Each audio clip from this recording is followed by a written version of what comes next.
bem-vindos ao BMW 320i De geração novo? F30. Esse é o carro que foi fabricado aqui no Brasil, inclusive. Esse carro chega no mercado em 2013. Isso, ele lançou no final de 2011, apresentou oficialmente em 2012 e veio com muita revolução, principalmente da tecnologia Twin Power Turbo. Uma evolução incrível desse câmbio ZF aí, né? Exatamente. Debaixo do capô, motor N20, 2.0 turbo, 4 cilindros, original, 184 cavalos, para 27,5 kg de torque. Este carro que vocês estão vendo não é exatamente original, mas um empréstimo da Pit Stop Shop. Uma 320 dessas, hoje virou mandatório você fazer essa preparação estágio 2. Filtro inbox, BMC, downpipe e remap. Nós vamos para basicamente 310 a 320 cavalos e quase beliscando os 40 kg de torque. 320 dessa geração, gente, por que ela está no canal hoje? Porque acho que é nada mais justo que a gente faça essa comparação, porque já que a nova geração chegou, que vocês podem ver aqui em cima o teste que nós fizemos com os nossos amigos da Austin, a G20. No mercado de seminovos, esse carro ainda é uma proposta imbatível. Tô errado, Will? Sim, porque você para, o que você tem de alternativa que você pensa? Corolla, Civic, desse tipo de sedã que o pessoal considera premium, né? Então você vai lá, quem sabe uma 320 ou uma 680. Olha, então, sendo muito franco, para dar já um elefante na sala, você que está procurando um Corolla, um Civic, nas versões mais topo de linha, eu ainda acredito que esse veículo é muito superior. Tudo bem, vamos lá.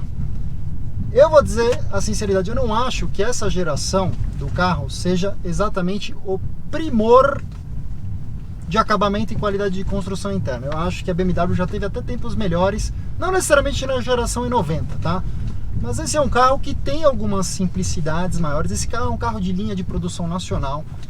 No mercado de seminovos, a partir de 2015, a gente passa a ter a versão Flex, que na realidade, é que o Fernando fala, né? Não use o combustível Flex, especialmente com preparação, não use o álcool, né?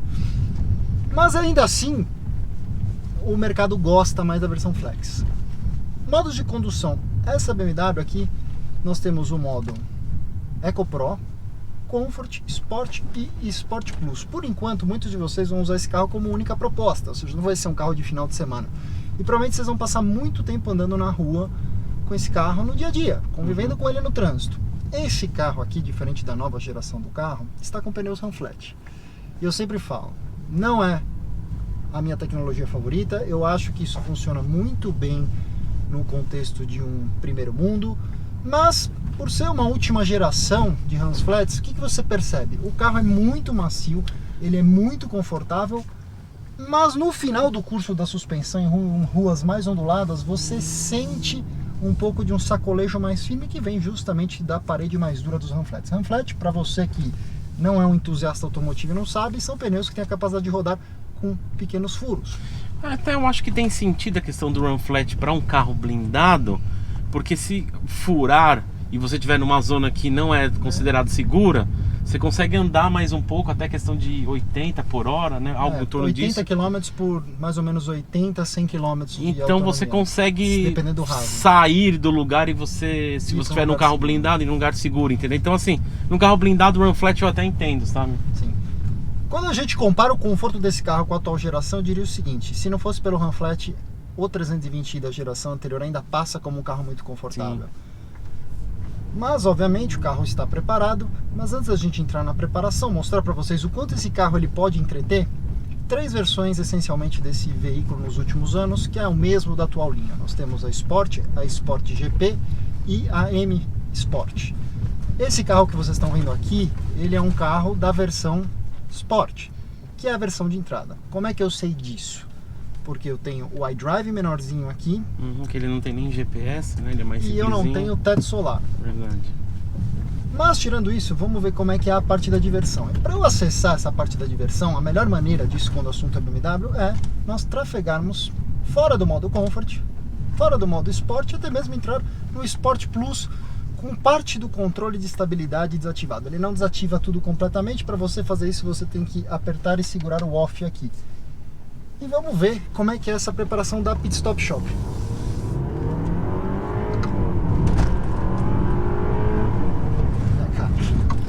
Sabe o que eu acho? Eu acho que ele enche. Ele enche mais forte do que aquela C300, sabe? Ele tipo Cara, joga de uma vez, sabe? Esse é um momento que eu vou dizer pra você. Eu acho que com motor cheio, aquela C300 obviamente já parte de um andar acima, assim como a 328 parte. Sim. Mas você chega em números muito parecidos. Esse carro tem um número de torque e potência muito parecido com o da C300. Mas a principal diferença desse carro para um Mercedes-Benz não está exatamente no pico.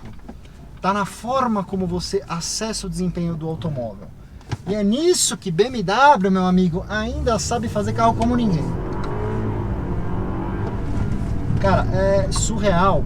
Vamos lá. Quando a gente tem um motor pequeno como esse, com turbinas pequenas, no caso uma turbina Twin Scroll pequena, que são 2 dutos na caixa quente da turbina, o que acontece? Você tem dutos variáveis, um pouco mais apertado, o outro um pouco mais largo. Isso justamente permite que a mesma turbina faça o trabalho de 2 turbinas. E qual que é o papel disso? Dar mais elasticidade ao motor, ou seja, que a faixa de potência e torque seja mais ampla e ao mesmo tempo que você não sinta turbolag. Então, ó, parei, certo? Vou sair. A melhor tecnologia do mercado é o Twin Scroll da BMW. Isso eu concordo com você, William. Hoje os carros turbos que menos parecem turbo, que menos sente turbolag, e resposta era, nossa, que maravilhosa Porsche. Ah, que ridículo. Tinha que trazer, né? Mas o ponto é, ele é um carro muito ágil. Com essa preparação, vamos lá. Eu diria para vocês o seguinte, nível de desempenho, esse carro com essa preparação lembra exatamente uma 335i.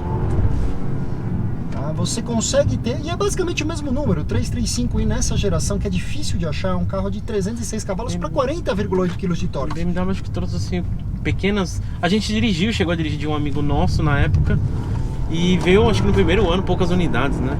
O que eu digo para vocês é justamente isso, você consegue transformar esse 4 cilindros no desempenho dos 6 cilindros original, porque a gente dirigiu o carro, então a gente sabe essa questão da força, só que tem uma vantagem muito grande. Aqui você trabalha com um regime menor, você vê, mesmo usando num dia quente, com o ar ligado e abusando do carro um pouquinho mais, ela está fazendo 6,6 km por litro. Só que aonde que a dinâmica estraga? Você percebeu isso que eu acabei de fazer? Pneu Zanflet, meu amigo, a parede não dança com você. Quando eu digo que a falta de comunicação que você sente vem justamente da falta de feeling. Esse isso momento, aqui, dois momentos. Isso, exatamente isso Quando aqui. você apoia esse carro em curvas, você não sente muito o limite do que está acontecendo. Vamos ser sinceros, a resposta do volante é maravilhosa. Essa geração, na minha humilde opinião, tem uma vantagem sobre as novas gerações desse carro, que é justamente a resposta do volante. O volante é muito na mão, tá? Ele é um volante gostoso, ele não é tão imediato quanto, por exemplo, do Série 1, mas aí é uma questão de configuração do chassi do Série 1. Mas você tem muito controle do que está acontecendo com o carro. Só que ao mesmo tempo, a suspensão, ela tem uma calibragem que não é exatamente esportiva, ela é uma suspensão coringa, que é para todas as ocasiões. Só que quando você começa a querer se divertir um pouco com o Ramflat, você não sente aquele limite, ok, aqui a parede do pneu dançou e acomodou. É como se ela ficasse dura o tempo inteiro. E outro momento, quando você pega uma ondulação de pista, ele... Ó, tá vendo? Ele desestabiliza o carro pra caramba. Mas bom, é um carro apetitosíssimo no mercado de seminovos. Você começa a comprar esses carros por 70 mil reais, obviamente. Esse não aqui, né? deixe de fazer um pré-compra. Sim. Um carro desse não se compra sem pré-compra. Esse em especial, porque... Ó, os freios. Borboleta no volante, câmbios F de 8 marchas. Cara, vamos ser sinceros, eu diria assim, ele não é uma troca de marcha tão fatiada, por exemplo, quanto é a de um duplo embreagem. E acho até que a reprogramação, o mapa de câmbio que está na 328 é um pouquinho mais afiado e esportivo. Ó, mas vejam bem. Gente, alguém pode reclamar disso? Então, cara, assim, perto da caca que vinha da E90. Obviamente, esse é um carro simples, esse era um produto de entrada do Série 3, né? E é um produto muito interessante. Eu sempre falo que eu flerto muito com a ideia de ter uma dessa pro dia a dia, no lugar até mesmo do meu Série 5. Mas olha, quando você pega um asfalto perfeito, esse carro ele é brilhante de tocar, gente. E é aí que eu falo, tem certos momentos, para quem realmente gosta de dirigir, que a tração traseira e o equilíbrio BMW é sublime, tá? Pit Stop Shop, eu não tenho mais o que falar. Toda vez é chovendo molhado, mas vocês fazem um senhor trabalho dinâmico com esses carros. Eu juro por Deus, o ônus, aliás, é o bônus sem o ônus. O carro tá forte, com a vantagem de andar com 4 cilindros no dia a dia, que melhora bastante a autonomia, melhora bastante o consumo. E olha isso. Cara, é muito... Olha, ó. Não, cara, eu quero parar de novo. Eu quero que vocês percebam, porque tudo bem, lá atrás a gente tava numa descida, ó. Novamente. Modo esporte, até o celular tombou. Então nós estamos aqui. Pé no freio até o final, acelera até o kickdown. Launch control ativo. Agora realmente, cara, é muito rapidinha, velho. Que carro ágil, que carro gostoso, cara. E olha, tem uma coisa que eu não falei até agora. Tá na hora da gente falar. Esse carro que vocês estão vendo, meus amigos, ele é blindado. Ah, pois é, tem essa questão. E por que a gente não falou isso até agora? Porque, ok, depende da blindadora, depende do peso do conjunto, mas o que eu tenho para dizer para vocês é, se você tem um carrinho desse, especialmente blindado, por uma necessidade do dia a dia aqui em São Paulo, eu diria que é mandatório você fazer a preparação também. Por quê? O que acontece? Você não vai ter problemas de manutenção, ainda mais se fizer um negócio do tipo que a Pit Stop Shop faz. E outra coisa, 184 cavalos para 27,5 kg de torque. Quando você bota mais 160, 170 kg de uma boa blindagem hoje, o carro vai ficar fraco. Agora, quando você tem essa preparação do jeito que tá, é praticamente zerado o efeito do peso extra. Obviamente, muitos de vocês que têm uma 320 dessas podem até estar preso num contratinho de financiamento. Quer saber se existe alguma cobrança indevida ou condição abusiva nesses contratos? No link do descritivo desse vídeo vocês entram em contato com nossos amigos da Mais Credit. Todos vocês que assistem o canal têm direito a uma análise gratuita dos contratos de financiamento que vocês têm assinados. E obviamente, diante do que eles falarem para vocês, vocês podem até contar com a assistência deles para eventualmente pegar um dinheiro aí que está ficando na mesa num contrato com coisa errada e botar de volta no bolso de vocês. Bem-vindos à cabine do 320i, que é provavelmente o lugar que vocês vão passar mais tempo a bordo quando vocês comprarem o carro, certo? Como é que funcionam as coisas? Eu sempre gosto de cabines espertas, arejadas. Eu convivo muito com BMW, gosto muito da marca, é uma escolha pessoal, mas como toda escolha pessoal também tem suas renúncias. Eu não acho a cabine desse carro hiper inteligente. Eu acho que falta um pouquinho de porta-treco, como eu sempre falo. Você tem uma impressão de ter bastante coisa, mas não tem. Então, por exemplo, você tem porta-copos aqui. Porta-copos acaba sendo o principal. Aqui você tem uma bandejinha que, dependendo da acelerada que você der, da saída de farol, o que você tem aqui, celular, por exemplo, ele vai escorregar e vai cair aqui no buraco negro de todo automóvel, entre o túnel central e o banco. Aí você fala, mas Corne, você está exagerando.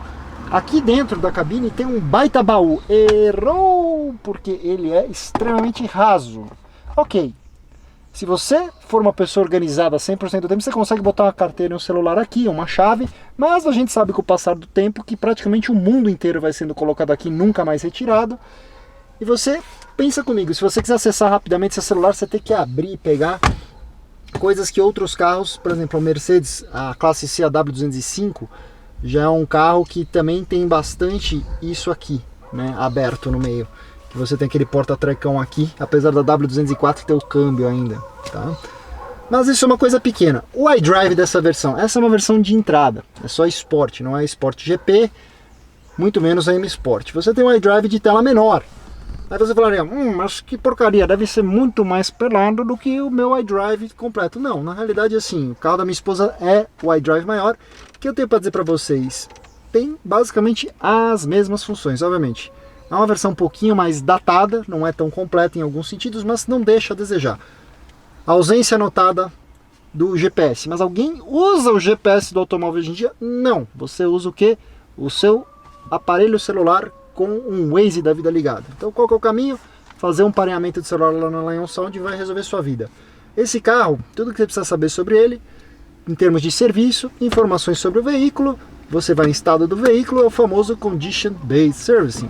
Tudo que você precisa fazer no carro, ele aponta para você aqui, e você inclusive, quando for ver um carro desse usado, vai em histórico de serviço, que você vai ter um registro se o carro passou por concessionários oficiais da marca ou não. Obviamente, não diria que isso é ponto consumado para você comprar sem medo, não dá para substituir o pré-compra, e obviamente, às vezes prefiro até mais uma oficina independente do que o concessionário. Quando a gente chega aqui Essa versão, apesar de ser entrada, ela tem os bancos com ajustes completamente automáticos, e isso é muito bom, inclusive com memória, ou seja, se você e sua esposa ou sua namorada dividem o carro, um memória para um lado, outro para o outro, e fica tudo muito tranquilo, ninguém perde a posição de banco. Aqui, o freio de mão, ele é um tradicional. Ainda não estou na fase de me opor a isso, mas duas coisas que eu acho horríveis para o dia a dia desse carro, ele não tem rebatimento de retrovisor. Isso faz falta. Você vem pilastra, garagem apertada, isso vai encher um pouquinho o saco. E a outra, que é o auto-hold, o carro não tem auto-hold, então você para no farol, você tem que ficar com o pé em cima do freio. Tá, parece uma coisa de Nutella, mas hoje em dia, depois você se acostuma com isso, você tem um carro sem, é muito chato. Volante. Esse aqui não tem, ele tem o revestimento com costura em vermelho, mas ele não é couro, tá? Não me incomoda, mas tem gente que faz questão do volante em couro. Uma coisa que eu nunca entendi, mas graças a Deus a BMW depois de alguns anos parou de fazer, todos os carros com borboleta para você aproveitar da melhor maneira o seu ZF de 8 marchas, tá? O banco, espuma macia, confortável, você tem um ajuste aqui da parte da frente, como no legítimo antigo carro M, isso virou padrão de todos os BMWs. Os bolsters, eles são infláveis, eles se seguram no lugar, ou eles afinam. Gosto da qualidade dos materiais aqui dentro, gosto, acho que faz um bom trabalho. Não acho que é tão premium, não acho que esse carro é tremendamente bem acabado. Tem alguns materiais um pouco mais simples, mas é bonito de ver, entendeu? Por exemplo, aqui é uma cor clara, falta um revestimento de material nobre, Fábio. É material macio, mas para um carro premium de entrada, um Série 3, podia ser uma coisinha um pouquinho mais refinada. Mesmo material aqui em cima e o couro, que é um couro sintético. Obviamente que todos vocês que querem comprar um carro desse querem saber de todos os custos envolvidos. Nesta tela vocês podem ver quanto que custa a cobertura de seguro para um carro desse daqui, para uma 320i dessas, feita pelos nossos amigos da Franqueira Corretora de Seguros. Se vocês precisam de qualquer coisa na área de seguros, não deixe de procurá-los, eles são a nossa indicação. Então, cara, esse, eu falei várias vezes, foi o primeiro carro não M que me chamou a atenção da BMW. Eu nunca gostei daqueles carros anteriores, o pessoal da 330, E46, nunca gostei. Tive péssimas experiências, detestei. Mas, quando eu andei a primeira vez na 328, depois na 320. E eu fiquei surpreso porque a gente está acostumado com A3. E você vê a resposta do acelerador, principalmente contra dessa turbina. Eu não acreditava que esse carro era turbo. Eu falei, cara, ele responde muito rápido. Não tem como isso aí, tem que ter lag, sabe? Você acabou de provar pra mim por que essa tecnologia é muito foda. Você tava tipo cruzeirando, você carrega o acelerador, não tem aquela inércia do turbo. Então assim, quando você tá andando dessa parte de tecnologia que o Corne falou, você vê que a BMW fala, essas tubulações que vão direto pra turbina em si, elas é legal pelo desenho, porque quando elas se chocam, ela fala que isso é exatamente o turbo lag. Então quando você acelera e demora, depois ele vai encher, é quando os gases se adequam dentro da câmera. Agora a gente ajustou a frequência e eles descem. Nessa tecnologia, como a tubulação é diferente, você não tem lag, sabe? Então eu assustei assim quando eu vi, eu falei, nossa, cara, esse aqui é de longe muito melhor que Mercedes, Audi, qualquer um assim. Eu falei, nossa, os caras precisam arrumar isso aí nos outros, né? A Porsche tem algo parecido assim na época com o 911 Turbo, que é de geometria variável, né? No caso o que muda é o rotor. Exatamente. Não é nem o rotor, é as aletas. As aletas dentro da turbina. Mas quando eu andei assim, fiquei encantado. Depois andei na 320, depois andei na 335. Eu falei, caramba, andei em todas, depois na M3 em si. E eu falei, nossa, esse é o carro pra se ter. E eu gostei, tipo, é um conjunto de coisas que evoluiu. Você pensa na anterior, a 320 da E90 é uma caca, porque é um Corolla aspirado. Eu gosto do Corolla, mas assim, não dá, cara, aspirado. Foi muito criticado que a BMW lançar um carro 4 cilindros 2.0 aspirado. Deixa eu te explicar, na realidade o N46, que era o motor antigo aspirado, cara, ele veio pensando num ciclo urbano para substituir o antigo 6 cilindros 2.2, e a BMW tinha um 1.9 também 4 cilindros que era datado. Ah, mas era uma caca, Corne. O problema é o seguinte, o motor em si num carro pequeno e leve não é um problema. O problema é quando você bota num sedã de 1.400 kg, tração traseira com cardan e câmbio automático de 6 marchas. Aí você pensa que, por exemplo, a gente está em 2 pessoas, mas pensa numa família que está levando... família completa, vai. Então vamos pensar pai, mãe, 2 filhos e até um cachorrinho junto, vai. E com malas. Ferrou. Cara, não dava. Acabava com a experiência do carro. E ainda, acho que o único carro que eu gostava da E90 era 325, vai, que eu acho que é o, sem contar M3, né? E a 330, a 335. A 335 era um problema de... Uma hora ia explodir alguma coisa naquele carro, né? O motor é bom, o problema é os periféricos. Exatamente. Mas assim, quando eu vi nesse carro, eu falei, caramba, o cara de carro de entrada é assim? Oi? Eu tô botando no Sport Plus pra você sentir um pouco melhor. Não, eu conheço. Então, quando eu andei nesse carro, eu falei, cara, o Ramflet, tá vendo? Essa apoiada, ó, vum, vum. E o que é estranho, sabe o que é? Porque a resposta no volante é rápida, mas não sei se você reparou isso, quando você tá fazendo a curva e você cai numa ondulação, parece que o computador do carro se embanana porque ele quer te dar a resposta rápido, mas tem um intermediário que é o pneu que te atrapalha. Então você tem o volante direto, mas a sensação do pneu te atrapalha, né? Concordo em gênero. Mas cara, esse é um dos carros assim, não M, que eu falei, caramba. É um bom automóvel, né? Nossa, é um dos únicos assim na época. Hoje já a gente tem a geração mais nova, você vê algumas coisas que mudam, né? Mas essa resposta e esse câmbio, e eu achava que era dupla embreagem, tá? Quando eu andei a primeira vez, acho que foi na época até com o Leone, eu falei, cara, isso é dupla embreagem, né? Ele falou, não, automático. Eu falei, dessa velocidade? Não tem como, porque eu tinha experiências de outra, mais recente que eu tinha na época era do DB9, né? Eu falei, cara, para! Ele falou, não, é sério, vou te mostrar. Ele mostrou no catálogo, eu lembro na época. E cara, a resposta é inacreditável, meu. Olha isso. Eu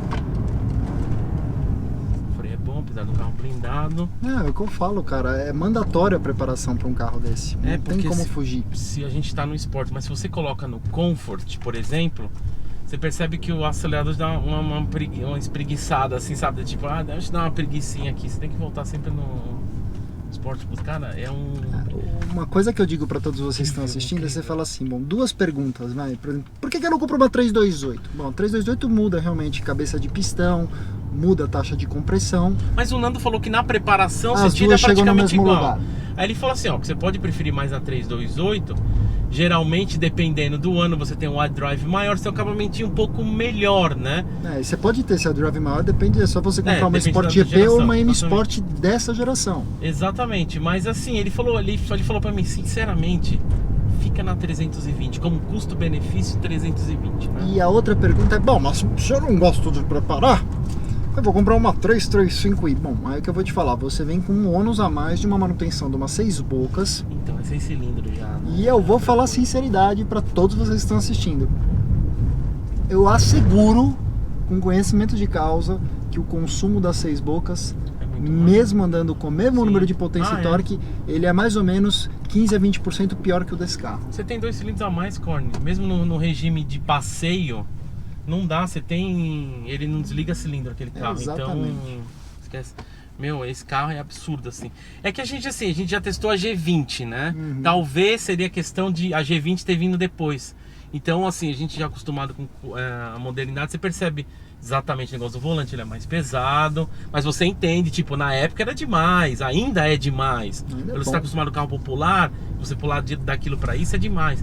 Mas algumas coisas, tipo, por exemplo, agora é tudo digital, essa geração já não é. E você vê o freio de mão, tipo, é cabo de aço ainda, né? Então... mas é aquele negócio. É de entrada, né? Não, acho assim...